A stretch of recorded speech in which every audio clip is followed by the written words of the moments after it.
So, we're introduced to a couple of characters here. The first character that you're introduced to is the narrator, Nick Carraway. And he starts off by saying that in his younger days, his father told him, if ever you're inclined to judge someone, always remember that a lot of people have not had the advantages that you have had. And he starts saying that he thinks that this applies to everyone that he's ever known, except for someone by the name of Gatsby, who basically managed to achieve despite the fact that he didn't have advantage. Almost immediately after, there's two worlds which are created. So he's living in a place called West Egg, which is a division in this particular area on the coast, whereas East Egg is the area which is obviously wealthier, and West Egg sort of literally looks onto it. So there's this obvious thing which divides those who are privileged from those who are not privileged. The other characters that you meet, the sort of vanguard of the wealthy are the Buchanans. So Tom and Daisy are the characters that you are introduced to, and then you also introduced to someone by the name of Jordan Baker, who starts this kind of flirtation with, that was what I was giggling about at the end over there, with Nick.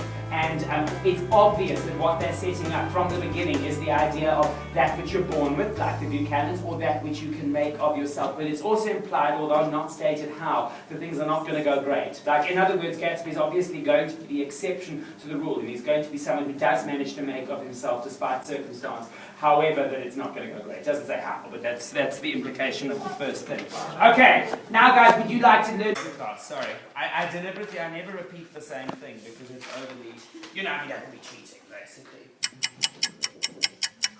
Okay, this is talking about the dendrites and the axons, which basically, or the dendrite is the end of the axon, which basically is an extended nerve cell coated with a layer of myelin, which allows for the transmission of electrochemical impulses in the body so that the brain is able to decode and interpret stimuli, okay? And so they start speaking about the different nerves which you get in your body which respond, either sense nerves or any of the basic things which detect everything from heat to light, etc., and how it gets transmitted through the axon structure. And it obviously gives you the overall a map of what an axon is with the dendrite, etc. So there we go.